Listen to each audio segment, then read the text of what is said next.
The White House says President Trump's former bodyguard did nothing wrong by taking the president's medical records from his New York doctor's office last year. Dr. Harold Bornstein told NBC News the unannounced visit felt like a raid, and he reportedly says that a letter he signed praising Mr. Trump's physical condition was dictated by the patient himself. Weijia Jiang is at the White House with the latest. Weijia, good morning.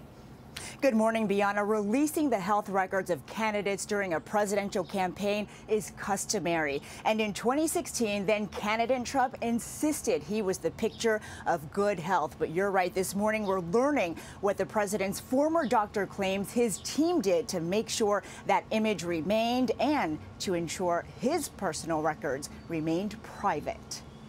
I don't know, folks. You think Hillary would be able to stand up here for an hour and do this?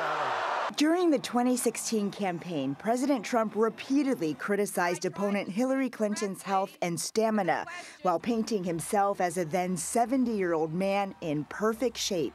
I feel as good today as I did when I was 30. The Trump campaign released this December 2015 letter from his longtime personal doctor, Harold Bornstein, that declared if elected, Mr. Trump, I can state unequivocally, will be the healthiest individual ever elected to the presidency. Bornstein later said he wrote the letter while a Trump campaign limo waited outside. But Tuesday, Bornstein told CNN the words were not his, but President Trump's. He dictated that whole letter. I didn't write that letter, Bornstein told CNN. I just made it up as I went along. All his medical records, his pictures, anything they could find.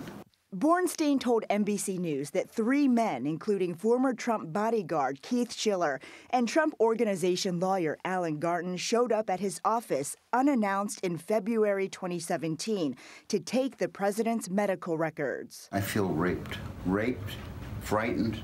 Bornstein said the incident took place 2 days after he told the New York Times that Mr. Trump took Propecia, a drug to promote hair growth. And it certainly is not a breach of medical trust to tell somebody they take Propecia to grow their hair. On Tuesday, the White House pushed back, denying it was a raid. As is standard operating procedure for a new president, the White House medical unit took possession of the president's medical records.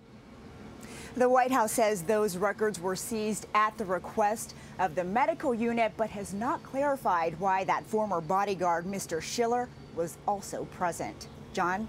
Weijia, thanks.